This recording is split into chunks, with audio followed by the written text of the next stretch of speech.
ಅವರೆಲ್ಲ ತೋಟದಲ್ಲಿ ಕೆಲಸ ಮಾಡ್ತಿದ್ರು. ಏನು ತೋಟದ ಮಾಲೀಕರು ಏನು ವಿಮಾನದಲ್ಲಿ ಹಾರಾಟ ಮಾಡೋದನ್ನು ಅವಾಗವಾಗ ಬೆಂಗಳೂರಿಗೆ ಅಲ್ಲಲ್ಲಿ ಹೋಗೋದನ್ನು ನೋಡಿ ಅವರಿಗೂ ಸಾಕಷ್ಟು ಆಸೆಗಳಿತ್ತು. ನಾವು ಸಹ ವಿಮಾನದಲ್ಲಿ ಪ್ರಯಾಣಿಸಬೇಕು, ಈ ವಿಮಾನದಲ್ಲಿ ಹೋಗಬೇಕು ಅನ್ನೋ ಆಸೆಯನ್ನು ಆ ಮಾಲೀಕರಿಗೆ ತಿಳಿಸ್ತಾರೆ. ಆದರೆ ಆ ಮಾಲೀಕರು ತಮ್ಮ ನಿರ್ಧಾರವನ್ನು ಮಾಡಿ ತಮ್ಮ ತೋಟದಲ್ಲಿ ಕೆಲಸ ಮಾಡ್ತಿದ್ದಂಥ 10 ಜನರಿಗೆ ಗೋವಾ ಟ್ರಿಪ್ಪನ್ನು ಕರ್ಕೊಂಡು ಹೋಗಿ ಅವರಿಗೆ ಅದ್ಭುತ ಪ್ರವಾಸವನ್ನು ಮಾಡಿಸಿರುವಂಥದ್ದು.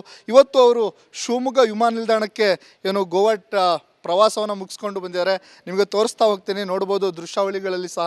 ಇಲ್ಲೇ ಶಿವಮೊಗ್ಗದ ವಿಮಾನ ನಿಲ್ದಾಣದಲ್ಲಿ ಇವತ್ತವರು ವಿಮಾನದಲ್ಲಿ ಪ್ರಯಾಣ ಮಾಡಿ 2 ದಿನಗಳ ಪ್ರವಾಸವನ್ನು ಮುಗಿಸಿ ಶಿವಮೊಗ್ಗ ನಿಲ್ದಾಣಕ್ಕೆ ಬಂದಿರುವಂಥದ್ದು.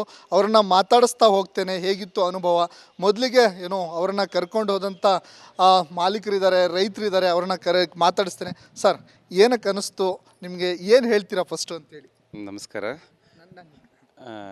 ಏನಂದರೆ ನನಗೆ ಈಗ ಬಂದು ಹೋದ್ಮೇಲೆ ಬಂದಮೇಲೆ ಈಗ ರಿಟರ್ನ್ ಬಂದಾಗ ಗೊತ್ತಾಗ್ತಿದೆ ಇನ್ನೂ ಏನಾರ ಡಿಫ್ರೆಂಟಾಗಿ ಏನೋ ಒಂದು ಮಾಡ್ಬೋದಿತ್ತು, ಇನ್ನೂ ಕರ್ಕೊಂಡು ಹೋಗ್ಬೋದಿತ್ತು ಅಂತ. ಬಟ್ ತುಂಬ ಹೆಮ್ಮೆ ಇದೆ ನನಗೆ. ದುಡಿಬೋದು, ಏನೋ ಒಂದು ಮಾಡ್ಬೋದು. ಬಟ್ ಅವ್ರ ಆಸೆ ಈಡೇರಿಸಿದ್ರೆ ಅದೊಂದು ಹೆಮ್ಮೆ ಇದೆ ನನಗೆ.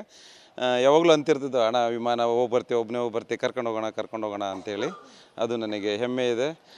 ಇನ್ನೂ ದೇವರು ನನಗೆ ನೀವೆಲ್ಲರೂ ಇನ್ನು ಸ್ವಲ್ಪ ಜವಾಬ್ದಾರಿ ಜಾಸ್ತಿ ಕೊಟ್ಟಂಗಾಗಿದೆ. ಇನ್ನೂ ಒಳ್ಳೆ ಕೆಲಸಗಳನ್ನ ಮಾಡಲಿಕ್ಕೆ ಅಥವಾ ಇನ್ನೂ ನನ್ನಿಂದ ಇನ್ನೂ ಬೇರೆಯವ್ರಿಗೆ ಪ್ರೇರೇಪಣೆ ಆಗುತ್ತೆ. ಇದರ ತುಂಬ ಖುಷಿ ಇದೆ ನನಗೆ. ಎಷ್ಟು ಜನ ಹೋಗಿದ್ರಿ ಸರ್, ಹೇಗಿತ್ತು ಪ್ರವಾಸ? ಅವ್ರು ಏನೇನು ಅಂದಿದ್ರು ನಿಮಗೆ, ಕಲ್ಪನೆಗಳು?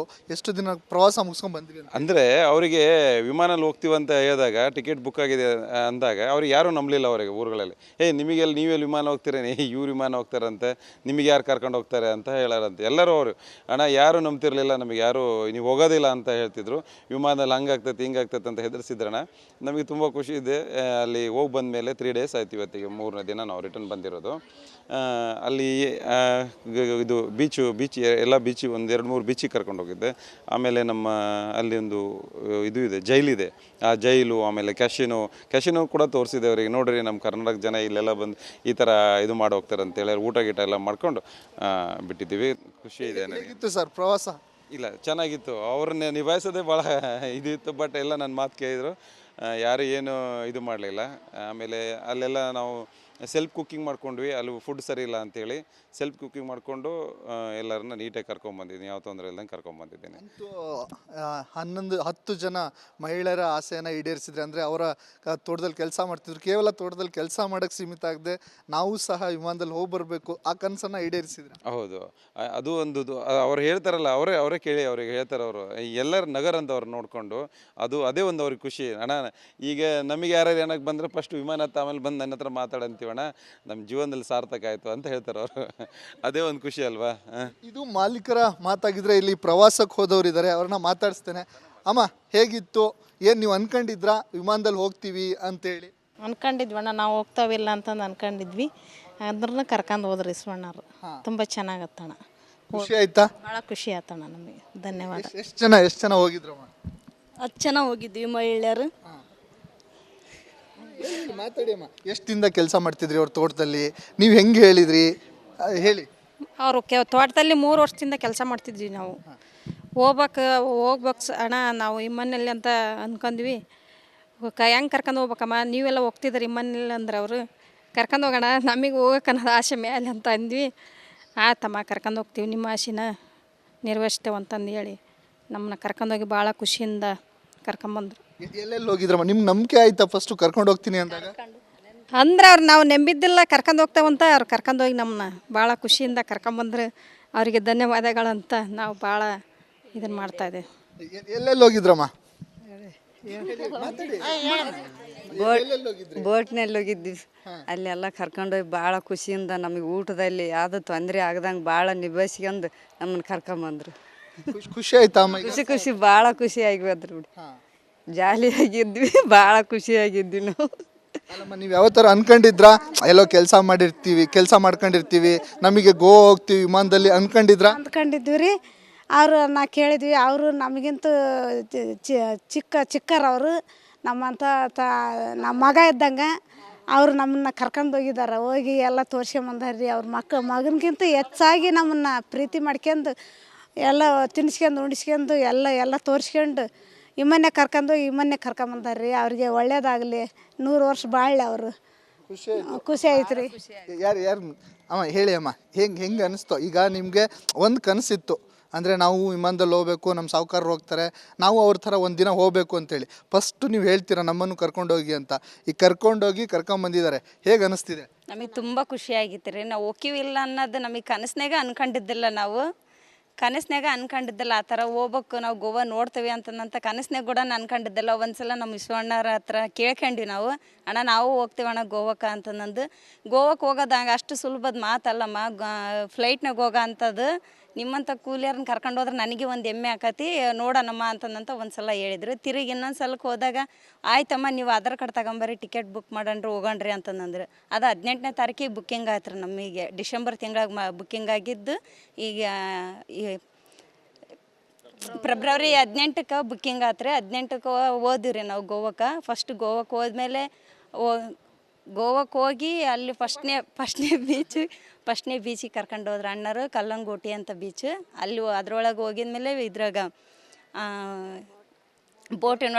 ಬೋಟಿನೊಳಗಡೆ ಹೋಗಿ ಆಮೇಲೆ ತಿರುಗಿ ದಿನ ಅದೆಲ್ಲ ಅಲ್ಲೆಲ್ಲ ಫಸ್ಟ್ನೇ ಹೋದ ದಿನ ಬೀಚ್ನೊಳಗೆಲ್ಲ ಎಂಜಾಯ್ ಮಾಡ್ಕೊಂಬಂದ್ವಿ. ಫಸ್ಟ್ನೇ ದಿನ ತಿರುಗಿ ರಿಟರ್ನ್ ಕರ್ಕೊಂಡು ಹೋದ್ರು ಮತ್ತೊಂದು ಬೀಚಿಗೆ. ಎರಡನೇ ಇದು ಬಾಗ 2 ಅಂತ ಬೀಚ್ ಐತೆ ರೀ. ಅದ್ರೊಳಗೆ ಹೋಗಿ ಮೋಟಾರ್ ಬೈಕು ಅದೆಲ್ಲ ಎಂಜಾಯ್ ಮಾಡ್ಕೊಂಡು ಬೀಚ್ ಒಳಗೆ ಇದು ಎಂಜಾಯ್ ಮಾಡ್ಕೊಂಡು ನಿಮ್ದೇನ ಅವ್ರು ಕೊಟ್ಟು ಎಲ್ಲ ನಮ್ಮ ಅಣ್ಣರದೇ ದುಡ್ಡು. 1 ರೂಪಾಯಿ ನಮ್ದು 1 ರೂಪಾಯಿ ಎಲ್ಲೆಲ್ಲಿ ಖರ್ಚು ಮಾಡಿಸಿಲ್ಲ ನಮಗೆ. ಮತ್ತೆ ಸಾಯಂಕಾಲ ರಿಟರ್ನ್ 5:30 ಬೀಚಿಗೆ ಕರ್ಕೊಂಡು ಹೋದ್ರು, ಕಿಶಾನ್ ಬೀಚ್ ಅಂತ. ಅದ್ರೊಳಗಂತೂ ಮಸ್ತ್ ಎಂಜಾಯ್ ಮಾಡಿದ್ರಿ, ತುಂಬ ಖುಷಿ ಆಯ್ತು. ನಮ್ಮ ಅಣ್ಣರಿಗೆ 100 ವರ್ಷ ಆಯುಷ ಆರೋಗ್ಯ ಕೊಟ್ಟು ಅವ್ರನ್ನ ಚೆನ್ನಾಗಿ ಕಾಪಾಡ್ಕೊಂಬರಲ್ಲ ಅಂತ ದೇವ್ರ ಹತ್ರ ಬೇಡ್ಕೊಂತಾರೆ. ಇಷ್ಟೇ. ನೀವೇನೋ ಹೇಳ್ತೀರಮ್ಮ, ಹೆಂಗೆ ಅನಿಸ್ತಿದೆ? ಈಗ 2 ದಿನ ಹೋಗಿ ಬಂದಿದ್ದೀರಲ್ಲ, ಖುಷಿ ಆಯ್ತು? ಭಾಳ ಖುಷಿ ಆಯ್ತು ರೀ, ಭಾಳ ಎಂಜಾಯ್ ಮಾಡ್ಕೊಂಬಂದ್ವಿ ನಾವು. ಎಲ್ಲರೂ ಹೋಗ್ಬೋದು ವಿಮಾನದಲ್ಲಿ, ಹಾರಾಟ ಯಾರು ಬೇಕಾದ್ರೂ ಮಾಡ್ಬೋದು ಅನ್ನೋದು ಗೊತ್ತು. ಮಾಡ್ಬೋದಂತ ಚಾನ್ಸ್ ಅಲ್ಲ ಅವ್ರ ಇದು, ಅದು ಪುಣ್ಯ ನಮ್ಮ ಕರ್ಕೊಂಡೋಗಿರೋದು ಪುಣ್ಯ. ಅವ್ರು ನಮ್ಮ ಅದೃಷ್ಟ. ಇದಿಷ್ಟು ಏನು 10 ಜನರು ಪ್ರವಾಸಕ್ಕಂತ ಹೋಗಿದ್ರು. ಹಳ್ಳಿ ಹಕ್ಕಿಗಳ ಕತೆ ಆಗಿರುವಂಥದ್ದು. ಏನು ಅಂದರೆ ಎಲ್ಲೋ ಒಂದು ಕಡೆ ಕನಸಿತ್ತು, ಆ ಕನಸು ನನಸಾಗುತ್ತೆ ಅನ್ನುವಂಥ ಮಾತೇ ಇರಲಿಲ್ಲ. ನಾವೆಲ್ಲ ಕೂಲಿ ಕೆಲಸವನ್ನು ಮಾಡ್ಕೊಂಡಿದ್ವಿ. ಎಲ್ಲೋ ಒಂದು ಕಡೆ ಒಂದು ದಿನ ನಾವು ಸಹ ಆ ಪ್ರವಾಸವನ್ನು ಮಾಡಬೇಕು, ವಿಮಾನದಲ್ಲಿ ಹಾರಾಟ ಮಾಡಬೇಕು ಅಂತ ಆಸೆಯನ್ನು ತೋರಿಸಿದಾಗ ನಮ್ಮ ಮಾಲೀಕರು ನಮ್ಮನ್ನು ಕರ್ಕೊಂಡೋಗಿ ಇವತ್ತು 2-3 ದಿನಗಳ ಪ್ರವಾಸವನ್ನು ತೋರಿಸ್ಕೊಂಡು ನಾವು ಸಹ ಏನು ವಿಮಾನದಲ್ಲಿ ಹಾರಾಟ ಮಾಡ್ಬೋದು ಅನ್ನೋದನ್ನು ತೋರಿಸಿದ್ದಾರೆ. ಅವರಿಗೆ ನಾವು ಯಾವತ್ತೂ ಚಿರಋಣಿಯಾಗಿರ್ತೀವಿ ಅನ್ನುವಂಥ ಮಾತನ್ನು ಏನು 10 ಜನ ಕೂಲಿ ಕಾರ್ಮಿಕರು ಹೇಳ್ತಿರುವಂಥದ್ದು. ಕ್ಯಾಮ್ರಾ ಪರ್ಸನ್ ಚಿರಾಗ್ ಜೊತೆ ಭೀಮಾ ಕೆಸ್, ರಿಪಬ್ಲಿಕ್ ಕನ್ನಡ, ಶಿವಮೊಗ್ಗ. ಅವರೆಲ್ಲ ತೋಟದಲ್ಲಿ ಕೆಲಸ ಮಾಡ್ತಿದ್ರು. ಏನು ತೋಟದ ಮಾಲೀಕರು ಏನು ವಿಮಾನದಲ್ಲಿ ಹಾರಾಟ ಮಾಡೋದನ್ನು ಅವಾಗವಾಗ ಬೆಂಗಳೂರಿಗೆ ಅಲ್ಲಲ್ಲಿ ಹೋಗೋದನ್ನು ನೋಡಿ ಅವರಿಗೂ ಸಾಕಷ್ಟು ಆಸೆಗಳಿತ್ತು. ನಾವು ಸಹ ವಿಮಾನದಲ್ಲಿ ಪ್ರಯಾಣಿಸಬೇಕು, ಈ ವಿಮಾನದಲ್ಲಿ ಹೋಗಬೇಕು ಅನ್ನೋ ಆಸೆಯನ್ನು ಆ ಮಾಲೀಕರಿಗೆ ತಿಳಿಸ್ತಾರೆ. ಆದರೆ ಆ ಮಾಲೀಕರು ತಮ್ಮ ನಿರ್ಧಾರವನ್ನು ಮಾಡಿ ತಮ್ಮ ತೋಟದಲ್ಲಿ ಕೆಲಸ ಮಾಡ್ತಿದ್ದಂಥ 10 ಜನರಿಗೆ ಗೋವಾ ಟ್ರಿಪ್ಪನ್ನು ಕರ್ಕೊಂಡು ಹೋಗಿ ಅವರಿಗೆ ಅದ್ಭುತ ಪ್ರವಾಸವನ್ನು ಮಾಡಿಸಿರುವಂಥದ್ದು. ಇವತ್ತು ಅವರು ಶಿವಮೊಗ್ಗ ವಿಮಾನ ನಿಲ್ದಾಣಕ್ಕೆ ಏನು ಗೋವಾ ಪ್ರವಾಸವನ್ನು ಮುಗಿಸ್ಕೊಂಡು ಬಂದಿದ್ದಾರೆ. ನಿಮಗೆ ತೋರಿಸ್ತಾ ಹೋಗ್ತೀನಿ, ನೋಡ್ಬೋದು ದೃಶ್ಯಾವಳಿಗಳಲ್ಲಿ ಸಹ. ಇಲ್ಲೇ ಶಿವಮೊಗ್ಗದ ವಿಮಾನ ನಿಲ್ದಾಣದಲ್ಲಿ ಇವತ್ತು ಅವರು ವಿಮಾನದಲ್ಲಿ ಪ್ರಯಾಣ ಮಾಡಿ 2 ದಿನಗಳ ಪ್ರವಾಸವನ್ನು ಮುಗಿಸಿ ಶಿವಮೊಗ್ಗ ನಿಲ್ದಾಣಕ್ಕೆ ಬಂದಿರುವಂಥದ್ದು. ಅವರನ್ನು ಮಾತಾಡಿಸ್ತಾ ಹೋಗ್ತೇನೆ, ಹೇಗಿತ್ತು ಅನುಭವ. ಮೊದಲಿಗೆ ಏನು ಅವರನ್ನು ಕರ್ಕೊಂಡು ಹೋದಂಥ ಮಾಲೀಕರಿದ್ದಾರೆ, ರೈತರಿದ್ದಾರೆ, ಅವ್ರನ್ನ ಮಾತಾಡಿಸ್ತೇನೆ. ಸರ್, ಏನಕ್ಕೆ ಅನ್ನಿಸ್ತು ನಿಮಗೆ? ಏನು ಹೇಳ್ತೀರಾ ಫಸ್ಟು ಅಂತೇಳಿ? ನಮಸ್ಕಾರ. ಏನಂದರೆ ನನಗೆ ಈಗ ಬಂದು ಹೋದ್ಮೇಲೆ ಬಂದಮೇಲೆ ಈಗ ರಿಟರ್ನ್ ಬಂದಾಗ ಗೊತ್ತಾಗ್ತಿದೆ ಇನ್ನೂ ಏನಾರ ಡಿಫ್ರೆಂಟಾಗಿ ಏನೋ ಒಂದು ಮಾಡ್ಬೋದಿತ್ತು, ಇನ್ನೂ ಕರ್ಕೊಂಡು ಹೋಗ್ಬೋದಿತ್ತು ಅಂತ. ಬಟ್ ತುಂಬ ಹೆಮ್ಮೆ ಇದೆ ನನಗೆ. ದುಡ್ಡು ದುಡಿಬೋದು, ಏನೋ ಒಂದು ಮಾಡ್ಬೋದು. ಬಟ್ ಅವ್ರ ಆಸೆ ಈಡೇರಿಸಿದ್ರೆ ಅದೊಂದು ಹೆಮ್ಮೆ ಇದೆ ನನಗೆ. ಯಾವಾಗಲೂ ಅಂತಿರ್ತಿದ್ದು, ಅಣ್ಣ ವಿಮಾನ ಒಬ್ಬನೇ ಹೋಗಿ ಕರ್ಕೊಂಡು ಹೋಗೋಣ ಅಂತೇಳಿ. ಅದು ನನಗೆ ಹೆಮ್ಮೆ ಇದೆ. ಇನ್ನೂ ದೇವರು ನನಗೆ ನೀವೆಲ್ಲರೂ ಇನ್ನು ಸ್ವಲ್ಪ ಜವಾಬ್ದಾರಿ ಜಾಸ್ತಿ ಕೊಟ್ಟಂಗಾಗಿದೆ. ಇನ್ನೂ ಒಳ್ಳೆ ಕೆಲಸಗಳನ್ನ ಮಾಡಲಿಕ್ಕೆ ಅಥವಾ ನನ್ನಿಂದ ಇನ್ನೂ ಬೇರೆಯವ್ರಿಗೆ ಪ್ರೇರೇಪಣೆ ಆಗುತ್ತೆ. ಇದರ ತುಂಬ ಖುಷಿ ಇದೆ ನನಗೆ. ಎಷ್ಟು ಜನ ಹೋಗಿದ್ರಿ ಸರ್? ಹೇಗಿತ್ತು ಪ್ರವಾಸ? ಅವ್ರು ಏನೇನು ಅಂದಿದ್ರು ನಿಮಗೆ? ಕಲ್ಪನೆಗಳು? ಎಷ್ಟು ದಿನ ಪ್ರವಾಸ ಮುಗಿಸ್ಕೊಂಡು ಬಂದ್ರಿ? ಅಂದರೆ ಅವರಿಗೆ ವಿಮಾನಲ್ಲಿ ಹೋಗ್ತೀವಂತ ಹೇಳಿದಾಗ, ಟಿಕೆಟ್ ಬುಕ್ ಆಗಿದೆ ಅಂದಾಗ ಅವ್ರಿಗೆ ಯಾರೂ ನಂಬಲಿಲ್ಲ. ಅವರಿಗೆ ಊರುಗಳಲ್ಲಿ ನೀವೆಲ್ಲಿ ವಿಮಾನ ಹೋಗ್ತೀರೇನೆ, ಇವ್ರು ವಿಮಾನ ಹೋಗ್ತಾರಂತೆ, ನಿಮಗೆ ಯಾರು ಕರ್ಕೊಂಡು ಹೋಗ್ತಾರೆ ಅಂತ ಹೇಳಾರಂತೆ. ಎಲ್ಲರೂ ಅವರು ಅಣ್ಣ ಯಾರು ನಂಬ್ತಿರ್ಲಿಲ್ಲ, ನಮಗೆ ಯಾರು ನೀವು ಹೋಗೋದಿಲ್ಲ ಅಂತ ಹೇಳ್ತಿದ್ರು. ವಿಮಾನದಲ್ಲಿ ಹಂಗಾಗ್ತೈತೆ ಹಿಂಗಾಗ್ತೈತೆ ಅಂತ ಹೆದರ್ಸಿದ್ರಣ್ಣ. ನಮಗೆ ತುಂಬ ಖುಷಿ ಇದೆ. ಅಲ್ಲಿ ಹೋಗಿ ಬಂದ ಮೇಲೆ 3 ಡೇಸ್ ಆಯ್ತು, ಇವತ್ತಿಗೆ 3ನೇ ದಿನ ನಾವು ರಿಟರ್ನ್ ಬಂದಿರೋದು. ಅಲ್ಲಿ ಇದು ಬೀಚ್ ಎಲ್ಲ ಬೀಚಿಗೆ ಒಂದು 2-3 ಬೀಚಿಗೆ ಕರ್ಕೊಂಡು ಹೋಗಿದ್ದೆ. ಆಮೇಲೆ ನಮ್ಮ ಅಲ್ಲಿ ಒಂದು ಇದು ಇದೆ, ಜೈಲಿದೆ, ಆ ಜೈಲು, ಆಮೇಲೆ ಕ್ಯಾಶಿನೋ ಕೂಡ ತೋರಿಸಿದೆ ಅವರಿಗೆ. ನೋಡ್ರಿ ನಮ್ಮ ಕರ್ನಾಟಕ ಜನ ಇಲ್ಲೆಲ್ಲ ಬಂದು ಈ ಥರ ಇದು ಮಾಡಿ ಹೋಗ್ತಾರೆ ಅಂತೇಳಿ ಊಟ ಗೀಟ ಎಲ್ಲ ಮಾಡ್ಕೊಂಡು ಬಿಟ್ಟಿದ್ದೀವಿ. ಖುಷಿ ಇದೆ ನನಗೆ. ಹೇಗಿತ್ತು ಸರ್ ಪ್ರವಾಸ? ಇಲ್ಲ, ಚೆನ್ನಾಗಿತ್ತು. ಅವ್ರನ್ನ ನಿಭಾಯಿಸೋದೇ ಭಾಳ ಇದಿತ್ತು. ಬಟ್ ಎಲ್ಲ ನನ್ನ ಮಾತು ಕೇಳಿದರು, ಯಾರು ಏನು ಇದು ಮಾಡಲಿಲ್ಲ. ಆಮೇಲೆ ಅಲ್ಲೆಲ್ಲ ನಾವು ಸೆಲ್ಫ್ ಕುಕ್ಕಿಂಗ್ ಮಾಡ್ಕೊಂಡ್ವಿ. ಅಲ್ಲಿ ಫುಡ್ ಸರಿ ಇಲ್ಲ ಅಂತೇಳಿ ಸೆಲ್ಫ್ ಕುಕ್ಕಿಂಗ್ ಮಾಡಿಕೊಂಡು ಎಲ್ಲರನ್ನ ನೀಟಾಗಿ ಕರ್ಕೊಂಬಂದಿದ್ದೀನಿ, ಯಾವ ತೊಂದರೆ ಇಲ್ದಂಗೆ ಕರ್ಕೊಂಬಂದಿದ್ದೀನಿ. ಅಂತೂ 10 ಜನ ಮಹಿಳೆಯರ ಆಸೆಯನ್ನು ಈಡೇರಿಸಿದ್ರೆ. ಅಂದರೆ ಅವರ ತೋಟದಲ್ಲಿ ಕೆಲಸ ಮಾಡ್ತಿದ್ರು, ಕೇವಲ ತೋಟದಲ್ಲಿ ಕೆಲಸ ಮಾಡೋಕ್ಕೆ ಸೀಮಿತ ಆಗದೆ ನಾವು ಸಹ ವಿಮಾನದಲ್ಲಿ ಹೋಗಿ ಬರಬೇಕು, ಆ ಕನಸನ್ನು ಈಡೇರಿಸಿದ್ರೆ. ಹೌದು, ಅದು ಒಂದು ಅವ್ರು ಹೇಳ್ತಾರಲ್ಲ, ಅವರೇ ಕೇಳಿ ಅವ್ರಿಗೆ ಹೇಳ್ತಾರೆ ಅವರು, ಎಲ್ಲರ ನಗರ ಅಂತ ಅವ್ರು ನೋಡಿಕೊಂಡು ಅದೇ ಒಂದು ಅವ್ರಿಗೆ ಖುಷಿ. ಅಣ್ಣ ಈಗ ನಮಗೆ ಯಾರು ಏನಕ್ಕೆ ಬಂದರೆ ಫಸ್ಟ್ ವಿಮಾನ ಹತ್ತ ಆಮೇಲೆ ಬಂದು ನನ್ನ ಹತ್ರ ಮಾತಾಡಂತೀವಣ್ಣ, ನಮ್ಮ ಜೀವನದಲ್ಲಿ ಸಾರ್ಥಕ ಆಯಿತು ಅಂತ ಹೇಳ್ತಾರೆ ಅವರು. ಅದೇ ಒಂದು ಖುಷಿ ಅಲ್ವಾ. ಇದು ಮಾಲೀಕರ ಮಾತಾಗಿದ್ರೆ. ಇಲ್ಲಿ ಪ್ರವಾಸಕ್ಕೆ ಹೋದವರು ಇದ್ದಾರೆ, ಅವ್ರನ್ನ ಮಾತಾಡಿಸ್ತೇನೆ. ಅಮ್ಮ, ಹೇಗಿತ್ತು? ಏನು ನೀವು ಅನ್ಕೊಂಡಿದ್ರಾ ವಿಮಾನದಲ್ಲಿ ಹೋಗ್ತೀವಿ ಅಂತೇಳಿ? ಅನ್ಕೊಂಡಿದ್ವಣ್ಣ, ನಾವು ಹೋಗ್ತಾವಿಲ್ಲ ಅಂತಂದು ಅನ್ಕೊಂಡಿದ್ವಿ. ಅದ್ರನ್ನ ಕರ್ಕೊಂಡು ಹೋದ್ರಿ ಇಸ್ವಣ್ಣರು. ತುಂಬ ಚೆನ್ನಾಗತ್ತಣ್ಣ, ಖುಷಿ ಆಯ್ತಾ? ಭಾಳ ಖುಷಿ ಆಯ್ತಣ್ಣ ನಮಗೆ. ಧನ್ಯವಾದ. ಎಷ್ಟು ಜನ ಹೋಗಿದ್ರಮ್ಮ? 10 ಜನ ಹೋಗಿದ್ವಿ ಮಹಿಳೆಯರು. ಮಾತಾಡಿ ಅಮ್ಮ. ಎಷ್ಟು ದಿನದ ಕೆಲಸ ಮಾಡ್ತಿದ್ರಿ ಅವ್ರ ತೋಟದಲ್ಲಿ? ನೀವು ಹೆಂಗೆ ಹೇಳಿದ್ರಿ ಹೇಳಿ. ಅವರು ತೋಟದಲ್ಲಿ 3 ವರ್ಷದಿಂದ ಕೆಲಸ ಮಾಡ್ತಿದ್ವಿ ನಾವು. ಹೋಗ್ಬೇಕು ಅಣ್ಣ ನಾವು ಇಮ್ಮನಲ್ಲಿ ಅಂತ ಅಂದ್ಕೊಂಡ್ವಿ. ಹೆಂಗೆ ಕರ್ಕೊಂಡು ಹೋಗ್ಬೇಕಮ್ಮ, ನೀವೆಲ್ಲ ಹೋಗ್ತಿದ್ರಿ ಇಮ್ಮನಲ್ಲಿ ಅಂದ್ರೆ ಅವರು ಕರ್ಕೊಂಡು ಹೋಗೋಣ, ನಮಗೆ ಹೋಗೋಕೆ ಅನ್ನೋದು ಆಸೆ ಮೇಲೆ ಅಂತ ಅಂದ್ವಿ. ಆತಮ್ಮ ಕರ್ಕೊಂಡು ಹೋಗ್ತೀವಿ, ನಿಮ್ಮ ಆಸೆನ ನೆರವೇರಿಸ್ತೇವೆ ಅಂತಂದು ಹೇಳಿ ನಮ್ಮನ್ನ ಕರ್ಕೊಂಡೋಗಿ ಭಾಳ ಖುಷಿಯಿಂದ ಕರ್ಕೊಂಬಂದ್ರು. ಎಲ್ಲೆಲ್ಲಿ ಹೋಗಿದ್ರಮ್ಮ? ನಿಮ್ಗೆ ನಂಬಿಕೆ ಆಯ್ತಾ ಫಸ್ಟು ಕರ್ಕೊಂಡು ಹೋಗ್ತೀನಿ ಅಂದಾಗ? ಅಂದ್ರೆ ಅವ್ರು ನಾವು ನಂಬಿದ್ದಿಲ್ಲ ಕರ್ಕೊಂಡು ಹೋಗ್ತೇವಂತ, ಅವ್ರು ಕರ್ಕೊಂಡೋಗಿ ನಮ್ಮನ್ನ ಭಾಳ ಖುಷಿಯಿಂದ ಕರ್ಕೊಂಬಂದ್ರೆ ಅವರಿಗೆ ಧನ್ಯವಾದಗಳಂತ ನಾವು ಭಾಳ ಇದನ್ನು ಮಾಡ್ತಾಯಿದ್ದೇವೆ. ಎಲ್ಲೆಲ್ಲಿ ಹೋಗಿದ್ರಮ್ಮ? ಬೋಟ್ನಲ್ಲಿ ಹೋಗಿದ್ವಿ. ಅಲ್ಲೆಲ್ಲ ಕರ್ಕೊಂಡೋಗಿ ಭಾಳ ಖುಷಿಯಿಂದ ನಮಗೆ ಊಟದಲ್ಲಿ ಯಾವುದೂ ತೊಂದರೆ ಆಗ್ದಂಗೆ ಭಾಳ ನಿಭಾಯಿಸ್ಕೊಂಡು ನಮ್ಮನ್ನು ಕರ್ಕೊಂಬಂದ್ರು. ಖುಷಿ ಆಯ್ತಾ ಅಮ್ಮ? ಖುಷಿ ಭಾಳ ಖುಷಿಯಾಗಿ ಬಂದ್ರು ಬಿಡಿ. ಜಾಲಿಯಾಗಿದ್ವಿ, ಭಾಳ ಖುಷಿಯಾಗಿದ್ವಿ ನಾವು. ಅಲ್ಲಮ್ಮ, ನೀವು ಯಾವ ಥರ ಅನ್ಕೊಂಡಿದ್ರಾ? ಎಲ್ಲೋ ಕೆಲಸ ಮಾಡ್ಕೊಂಡಿರ್ತೀವಿ, ನಮಗೆ ಗೋವಾ ಹೋಗ್ತೀವಿ ವಿಮಾನದಲ್ಲಿ ಅನ್ಕೊಂಡಿದ್ರಾ? ಅಂದ್ಕೊಂಡಿದ್ವಿ ರೀ. ನಾ ಕೇಳಿದ್ವಿ, ಅವರು ನಮಗಿಂತ ಚಿಕ್ಕರವರು, ನಮ್ಮಂಥ ನಮ್ಮ ಮಗ ಇದ್ದಂಗೆ ಅವರು ನಮ್ಮನ್ನ ಕರ್ಕೊಂಡು ಹೋಗಿದ್ದಾರೆ. ಹೋಗಿ ಎಲ್ಲ ತೋರ್ಸ್ಕೊಂಬಂದಾರ್ರಿ. ಅವ್ರ ಮಗನಿಗಿಂತ ಹೆಚ್ಚಾಗಿ ನಮ್ಮನ್ನು ಪ್ರೀತಿ ಮಾಡ್ಕೊಂಡು ಎಲ್ಲ ತಿನ್ಸ್ಕೊಂಡು ಉಣಿಸ್ಕೊಂಡು ಎಲ್ಲ ತೋರಿಸ್ಕೊಂಡು ಇಮ್ಮನ್ನೇ ಕರ್ಕೊಂಬಂದಾರ್ರಿ. ಅವ್ರಿಗೆ ಒಳ್ಳೇದಾಗಲಿ, 100 ವರ್ಷ ಬಾಳ್ಳೆ ಅವರು. ಖುಷಿ ಆಯ್ತು ರೀ.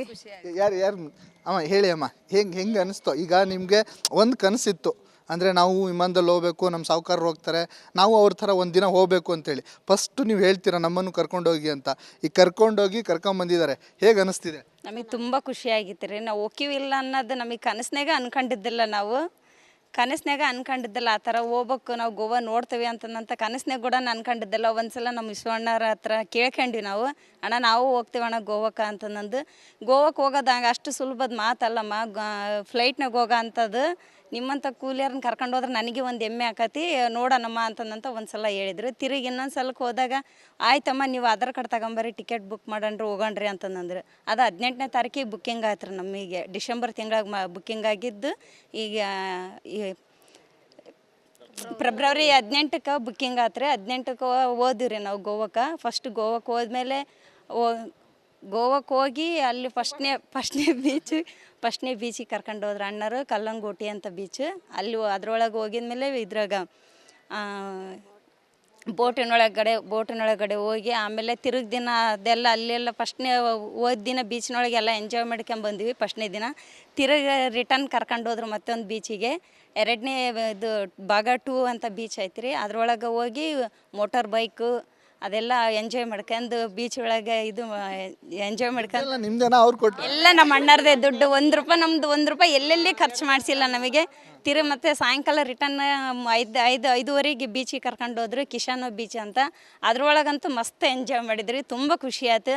ನಮ್ಮ ಅಣ್ಣರಿಗೆ 100 ವರ್ಷ ಆಯುಷ ಆರೋಗ್ಯ ಕೊಟ್ಟು ಅವ್ರನ್ನ ಚೆನ್ನಾಗಿ ಕಾಪಾಡ್ಕೊಂಬರಲ್ಲ ಅಂತ ದೇವ್ರ ಹತ್ರ ಬೇಡ್ಕೊಂತಾರೆ. ಇಷ್ಟೇ ನೀವೇನೋ ಹೇಳ್ತೀರಮ್ಮ, ಹೆಂಗೆ ಅನಿಸ್ತಿದೆ ಈಗ 2 ದಿನ ಹೋಗಿ ಬಂದಿದ್ದೀರಲ್ಲ, ಖುಷಿ ಆಯ್ತು? ಭಾಳ ಖುಷಿ ಆಯ್ತು ರೀ, ಭಾಳ ಎಂಜಾಯ್ ಮಾಡ್ಕೊಂಬಂದ್ವಿ ನಾವು. ಎಲ್ಲರೂ ಹೋಗ್ಬೋದು ವಿಮಾನದಲ್ಲಿ ಹಾರಾಟ, ಯಾರು ಬೇಕಾದ್ರೂ ಮಾಡ್ಬೋದು ಅನ್ನೋದು ಗೊತ್ತು. ಮಾಡ್ಬೋದಂತ ಚಾನ್ಸ್ ಅಲ್ಲ ಅವ್ರವ್ರು, ಇದು ಅದು ಪುಣ್ಯ, ನಮ್ಮ ಕರ್ಕೊಂಡೋಗಿರೋದು ಪುಣ್ಯ ಅವ್ರು, ನಮ್ಮ ಅದೃಷ್ಟ. ಇದಿಷ್ಟು ಏನು 10 ಜನರು ಪ್ರವಾಸಕ್ಕಂತ ಹೋಗಿದ್ರು. ಹಳ್ಳಿ ಹಕ್ಕಿಗಳ ಕತೆ ಆಗಿರುವಂಥದ್ದು. ಏನು ಅಂದರೆ ಎಲ್ಲೋ ಒಂದು ಕಡೆ ಕನಸಿತ್ತು, ಆ ಕನಸು ನನಸಾಗುತ್ತೆ ಅನ್ನುವಂಥ ಮಾತೇ ಇರಲಿಲ್ಲ. ನಾವೆಲ್ಲ ಕೂಲಿ ಕೆಲಸವನ್ನು ಮಾಡ್ಕೊಂಡಿದ್ವಿ. ಎಲ್ಲೋ ಒಂದು ಕಡೆ ಒಂದು ದಿನ ನಾವು ಸಹ ಆ ಪ್ರವಾಸವನ್ನು ಮಾಡಬೇಕು, ವಿಮಾನದಲ್ಲಿ ಹಾರಾಟ ಮಾಡಬೇಕು ಅಂತ ಆಸೆಯನ್ನು ತೋರಿಸಿದಾಗ ನಮ್ಮ ಮಾಲೀಕರು ನಮ್ಮನ್ನು ಕರ್ಕೊಂಡೋಗಿ ಇವತ್ತು 2-3 ದಿನಗಳ ಪ್ರವಾಸವನ್ನು ತೋರಿಸ್ಕೊಂಡು ನಾವು ಸಹ ಏನು ವಿಮಾನದಲ್ಲಿ ಹಾರಾಟ ಮಾಡ್ಬೋದು ಅನ್ನೋದನ್ನು ತೋರಿಸಿದ್ದಾರೆ. ಅವರಿಗೆ ನಾವು ಯಾವತ್ತೂ ಚಿರಋಣಿಯಾಗಿರ್ತೀವಿ ಅನ್ನುವಂಥ ಮಾತನ್ನು ಏನು 10 ಜನ ಕೂಲಿ ಕಾರ್ಮಿಕರು ಹೇಳ್ತಿರುವಂಥದ್ದು. ಕ್ಯಾಮ್ರಾ ಪರ್ಸನ್ ಚಿರಾಗ್ ಜೊತೆ ಭೀಮಾ ನಾಯಕ್, ರಿಪಬ್ಲಿಕ್ ಕನ್ನಡ, ಶಿವಮೊಗ್ಗ.